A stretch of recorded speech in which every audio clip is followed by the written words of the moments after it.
Hi, we're live. I We're live. Hi, kids. I just found out we're live. Welcome to our live stream. Hope you guys are enjoying this at your desk or wherever you are eating lunch. But we wanted to come to you today to talk to you about composting. I'm here with Francisco Torres, who is the owner and operator of Compost for Life. They are our composting partner here at Vizcaya, and we've had a wonderful relationship with Francisco and his team. At Vizcaya, we have a cafe, we have a staff of over 80 people, and we also have a really large horticultural operation. And those things generate an awful lot of compostable waste. Up until about 8 months ago, most of that was going to the landfill, which was, as you know, creating a lot of problems ecologically. We have issues with methane and other greenhouse gases that are being released as part of that anaerobic decomposition process that happens in these landfills. And, we were really looking for a better way. At Vizcaya, we take our sustainability responsibilities very seriously, and we have a very active sustainability program that looks at metrics across the board. We look at how we can reduce our water use, our electrical consumption. We've eliminated almost all of our internal water bottle purchases, going from several hundred cases per year down to almost zero. And we've instituted a number of other sustainability initiatives too, and composting is a huge part of that. So in the past 8 months, after establishing our composting program with Compost for Life, we now compost all of the food waste that comes from our cafe and shop. That consists of visitor-generated food waste. It also consists of food that the cafe is no longer able to use. That goes into the compost stream as well. Vizcaya's staff also have several points throughout the campus where they can compost their own food waste as well. And that includes the food that they bring in, as well as napkins and paper towels and things like that. But the Vizcaya staff are also welcome to bring in their own compostable materials from home. So, if we have staff that live in a condominium or something and they have a little compost bin, they can bring their compost in and deposit it here, and we will compost them for them. Also, at our weekly Sunday farmers market, the website link, which you'll see in a second, we have a pink bin, much like you'll see here, at the farmers market, where our vendors can drop their compostable waste, but you can too. You can bring all your compostable waste into the Vizcaya Village Farmers Market and drop it in this bin right at the entrance, and we will compost all of that waste for you. This has been such an enormous success for us. And recently we just wrapped in horticulture operations as well. So now we compost almost all of our organic waste that's generated in the gardens, and that includes grass clippings, that includes leaves, it includes branches, palm fronds. The big stuff, Francisco is able to take, and they can ship it at their farm down in Redland and create compost out of that and everything else that we provide them. And to date, we have diverted more than 5,000 pounds of compostable material from the waste stream. And that's the equivalent of driving your car almost 5,200 miles. That's basically, if I remember right, from here to Alaska, something like that. That's a lot of carbon. Across the country, yeah. Yeah, that's a lot of carbon, and we're really, really proud of that. Here is some of the compost that we get as part of our partnership with Compost for Life. We provide them with the compostable materials, and then in turn, Compost for Life provides us with the equivalent weight of that material back as compost. And so this is what we use in the gardens when we're creating beds, when we're planting new beds and replacing plants and so on. For example, if you come to the gardens and you see the new rose garden that we've been developing over the past year and a half or so, bringing that garden back to its historical condition, the compost that we put in those beds comes from this pile, which comes from Compost to Life. So we are bringing that material full circle, which captures all of that carbon, it captures all of that methane, and binds it here and puts it back into the soil where it belongs, rather than releasing it into the atmosphere. So our partnership has been absolutely amazing with you guys, and I'm only really telling one side of the story.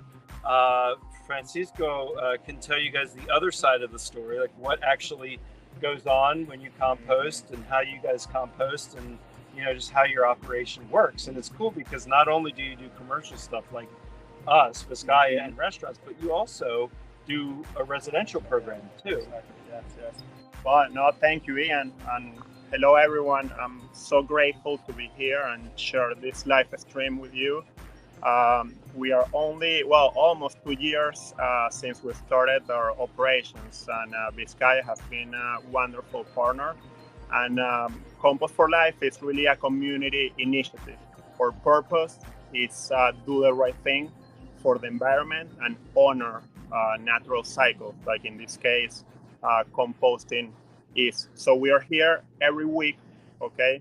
We collect from the pink bins all the food scraps, okay, from the cafe and the kitchen, and really, just follow a process, okay? It's a simple process, but it's very impactful to the environment. So far as a community compost initiative, we have diverted more than 600,000 pounds of food waste. I don't like calling it food waste because in reality it's not waste. I would call it more like food scraps, because we're turning that material into this beautiful compost that you see back here, that then we can grow food, we can grow flower, we can feed or soil, okay? Because one of the biggest issues that we're facing as a society, as a community, and globally is that we are and we continue to take all the nutrients out from the soil. When we send food scraps and organics to a landfill, basically we're breaking a natural cycle, and we're not giving back those nutrients where they're supposed to be. Plants are not different than us. For them to strive and be healthy, they need to build up their immune system. So when we have compost and we farm and we grow our food, we're really defeating the need for pesticides and herbicides. So it has a great environmental impact in addition to reducing methane emissions. Okay, but going to a basic question, what really composting is, right? Like, many of you are wondering. Composting is the natural breakdown of organic matter. In this case, when we come here, we collect both sources. So we collect the food scrap that are our nitrogen source, and we also collect the trims, okay, the yard trims, which are our carbon source. So anything that you see brown, that would be your carbon source. Anything else would be most likely like, your nitrogen source. So when we come to a farm in Cutler Bay, basically we mix those two in a ratio, okay? About like you can do 50 and 50%, okay? Like dry leaves, carbon source, and then 50% nitrogen, but you have to monitor those factors. So we do completely the opposite from a landfill. We want to keep our process completely aerobic, and we follow what is called the ASP composting process, which stands for ideated static pile, which basically you start building up a pile, no different than this one, but you have actually PVC pipes connected to a blower, and that blower is energized through solar panels that we built at the farm. So we're like super proud of that. It was a lot of work, but it worked very well. So we induce oxygen every 30 minutes for 30 seconds. we look at the temperature and it goes all the way to 140, 150. You want to make sure that your active phase, which are the first 30 days, once that you build up your pile, is within those temperatures from 120 to 150. If it's going above 150, it's a little bit too hot. So what could be happening is that you are creating pockets inside the pile. So you need to actually increase the frequency of the oxygen going through, or if you're doing a static pile, which you're turning it yourself, which most of you most likely might be doing if you're composting at home, you want to make sure that you rotate that at least once per week, or maybe twice per week. And it's like riding a bicycle. The more you do it, the better you get. So once we go through that active phase of 30 days, we move it to a maturation phase that is 190. So it takes about 120 days total to go from here to here to its finished compost. So you can start seeing that in the maturation phase, those temperature drops start happening. Then you're unable to identify the parts, but you still identify some of the parts. In this case, I want to show you something. I'll take just a handful of compost here. There is more life in this compost that there is humans in this planet. There are about 50 billion microorganisms in just one handful. So it's full of nutrients, it's full of life, and we need to honor this because it's been 4.5 billion years in the making. Okay, that's how old our planet is. So for us, it's a pleasure, okay, to be able to support our community to grow awareness about composting and how can we be a little bit better than yesterday. But it's, every change starts by oneself. And then when we come as a community, we can start really driving a positive change, especially here in Miami, that we're so fortunate to be by the ocean, to have these great landscapes. So composting should be part of our regular habits, okay? So in this case, we have this beautiful compost that Vizcaya got back, but this is because the effort of all of us is not only me or Ian, it's everyone, from our drivers, from our trainers, the people that support us here, from the kitchen, the staff, making things happen, because that's how we really make this a reality. And it's very impactful what we can do when we come together. So I'm very proud, okay, of what we're doing. So I'll give you a couple tips about those people that would like to compost at home, because ideally everyone would be composting at home, but sometimes it's not possible for different reasons, right? So if you're composting at home, I would recommend that you get 2 wooden boxes. I would say 4x4 and about 3 or 4 feet high, okay? Or it could be 3 feet high, that's fine. And start piling up, okay? Everything like your paper bags, your dry leaf, you create that bedding at the beginning. And then from your food scraps, you can start adding everything that goes in there.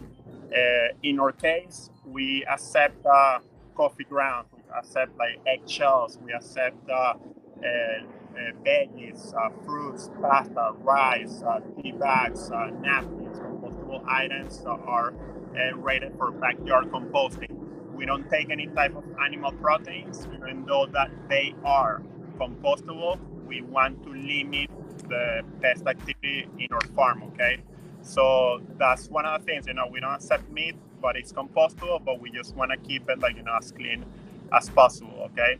So in your house, have those 2 boxes, okay? You fill one up, so remember, just like a lasagna, right? So you have your carbon source, which are your dry leaf, your nitrogen, which is your food scraps, and then over again with your carbon and nitrogen, and so on until you fill one up. Once you fill it up, you start with the other one, but then make sure that you turn it, okay, with a pinch fork. Once per week, you start turning that.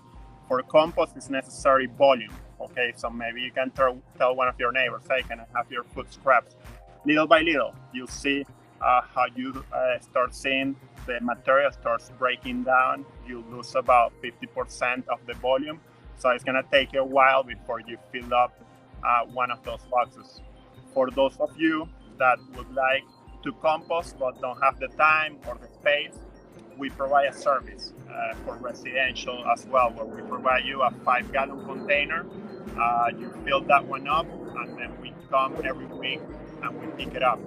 You can go to our website for more information, how to sign up, and then you get every 6 months finished compost, okay, for your gardens. If you don't claim it, we donate it to the local farmers in the Redlands and also community gardens. For example, Health and the Hood is one of those community gardens, also Victory Garden in South Beach, Aloha, Redland Farms, Blue Horizon Farms, French Farms. So we really start establishing those connections with our local farmers and growing local food and really supporting them through composting and also like purchasing their produce and whatever is in season, okay?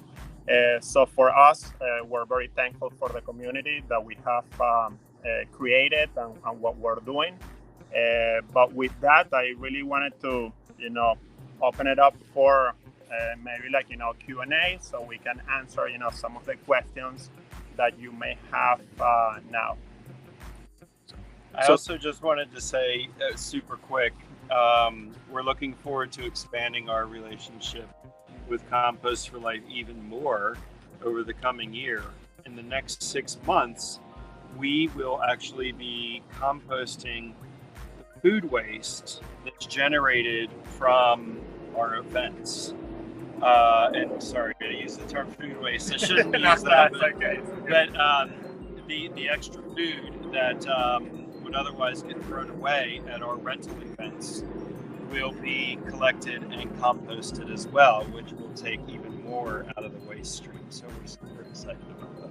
Really excited. Yeah, that's gonna be good. So the first question from Instagram: can compost start a fire? Well, it's very unlikely that could happen, and that we reach very high temperatures. The probabilities that starting up a fire is basically zero, okay? But yeah, there are some thoughts that because of the high temperature, if you have a source of ignition, yes, in theory you could, but in reality, I would say no. So another question from Instagram: what cannot be composted and why? Okay.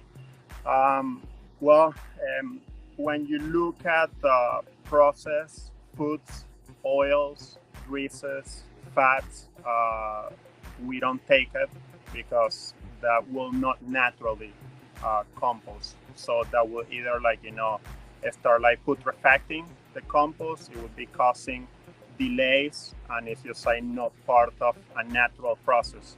Also plastic, aluminum, materials that basically were human made cannot be composted. Anything that comes from nature, yeah, it can be composted. So if we look at that simple rule, that would be an easy way to look at it. Okay? I would also add that a lot of the things you see in the grocery store, whatever, that say they're compostable plastic or compostable corn plastic or something like that. Yeah, that's true. They are compostable, but they are compostable in high heat commercial facilities. So for something that like an operation that Francisco runs, or if you were to compost at home, they would not break down, or they would break down so slowly that it essentially is worthless. So pay real close attention, because a lot of times when you see things that advertise themselves as being compostable, they actually aren't. Yeah. So check the fine print on that before you put it in your pile, or you give it to Compost for Life or composting. Yeah, and we can always do a test at our farm and see how it really performs, because there's a big controversy in the industry about PLA. When it's only coated PLA, it will be much more easier to break down. but if it feels like plastic, looks like plastic, it's a bioplastic. So it's gonna be very hard to compost. Okay, when to the touch feels more natural, like paper-like, yeah, that will like break down much easier. And another problem with those bioplastics that they don't tell you about is a lot of those bioplastics are not recyclable. So in some ways, even though I hate to say it because it sounds so awful, but you're better off buying regular plastic that can be recycled than bioplastic that ends up in a landfill because it can't be composted or recycled.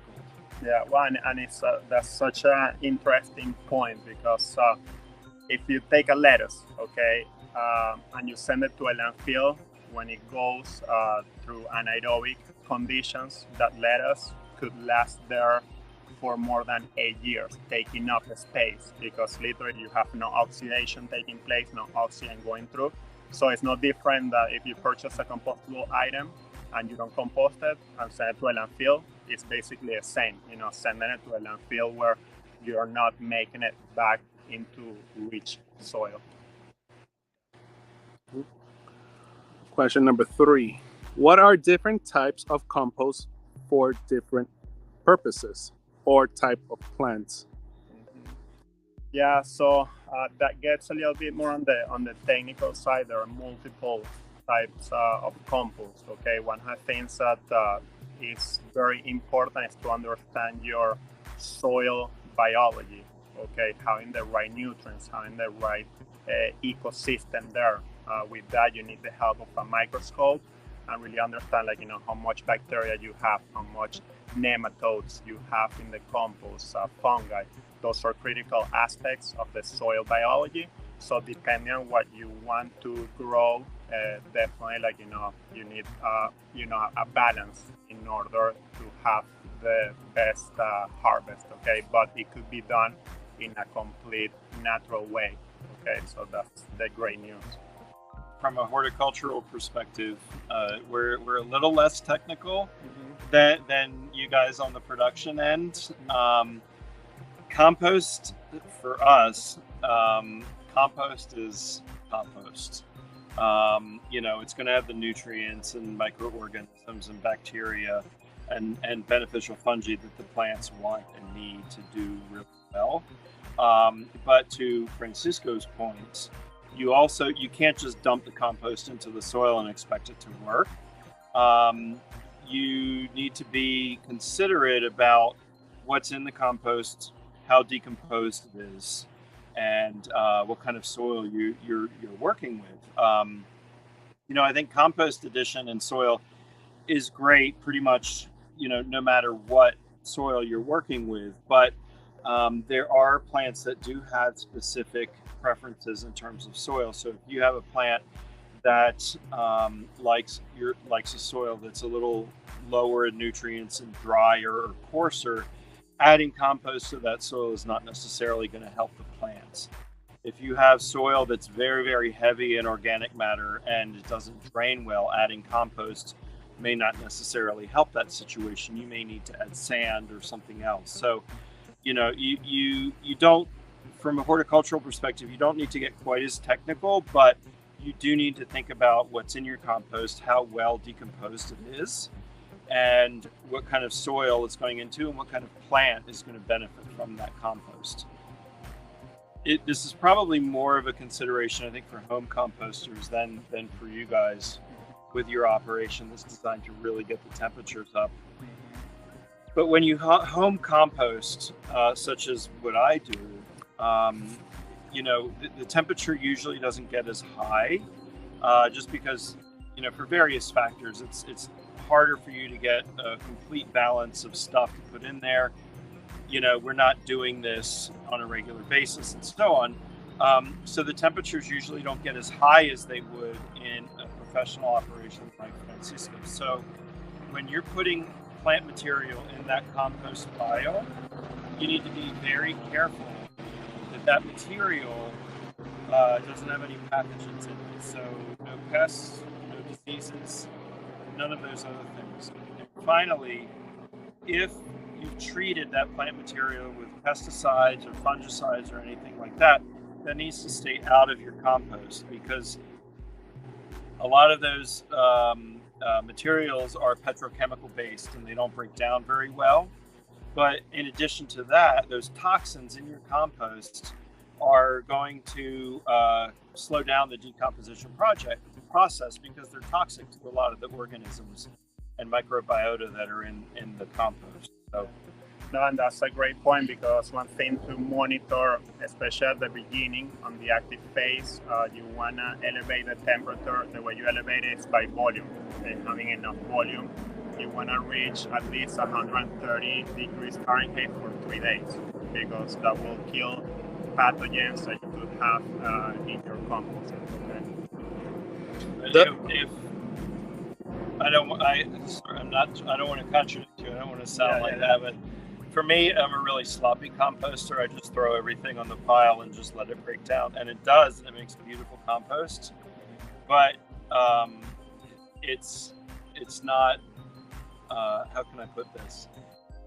Whatever pathogens were in the plant material and everything else is still in there because it just decomposes. It doesn't, actively, go crazy like what you have. So, just make sure you're really careful with what you put in your home. Absolutely. Does compost always smell bad? Is there something you can do about the smell? Well, it shouldn't. That's not bad.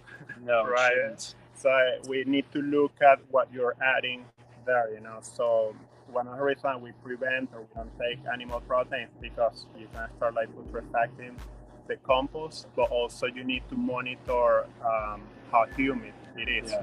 A good rule is basically to take a handful of compost and you squeeze it, okay?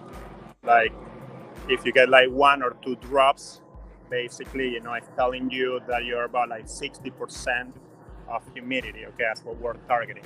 If you're squeezing it and you're literally dripping water down, it's too wet, and if you're not moving it or allowing oxygen to go through, you might have some odors, okay? So I would check those 2 things, humidity, and then also how much you're turning it. Maybe you need to turn it more often and add some dry material so you bring that humidity down. And in my composting experience, if your compost smells, it's too wet. And that's because the materials, the organic matter in your compost is putrefying. It's an anaerobic decomposition instead of aerobic, which is aerobic is what you want, because that's what's going to create this beautiful stuff here. If your compost stinks, it's putrefying. And Francisco, maybe you can describe how to correct that. Mm-hmm. Yeah, I would look at those 2 things, adding more carbon source or dry material, because that would balance, okay, that humidity percentage. So as you're adding, just make sure you're turning it, and then do the handful, basically the squeezing test. If you squeeze it, too much water is coming out, that means it's too wet. If it's only 1 or 2 drops, that's the target that you want to do it. If you're not getting anything out, it's too dry, okay? So then it's kind of looking at that balance, okay? Can you compost in small places like an apartment? You could vermicompost, okay? That's when you use the worms, but typically the easiest one would be bacteria driven. So you need volume, you need the space in order to compost. So in a small apartment, I won't recommend it. You need to be outside on the ground with soil. So in that way, you allow that oxygen circulation. There are machines that are out there which are geared toward condo composters. I don't know how they work. I don't know if they work well or if they work at all, but they generally tend to be quite expensive. Yeah. But what you can do, if you live in a condominium and you want to compost, you can bring your compost here to Vizcaya on Sunday mornings, and we will take it for you.